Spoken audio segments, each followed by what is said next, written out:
Hey guys, and welcome back to this channel. In this video I'll be showing you guys the new dress, the new items that they're going to release soon on the Valentine's Day update on Dress to Impress. So the dress is kind of similar to what I'm wearing right now. I don't know how the VIPs will think about this. I think it's fine. I always really don't mind what people are getting for free, but the top is very similar, as well as the bottom is not super like on point, but it is similar. I will put the photo in right now. So yeah, as you can see, you're gonna get a top, a bottom, as well as a super cute necklace. And yeah, that is the sneak peek of what's to come on the Valentine's Day update.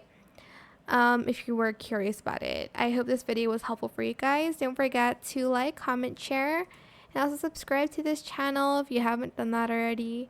If you have any more questions about this video, just leave it in the comment section down below. I will try my best to answer them all for you guys. And if you found this video helpful, please click the thanks button as well. That is it. Thank you so much for watching. Bye.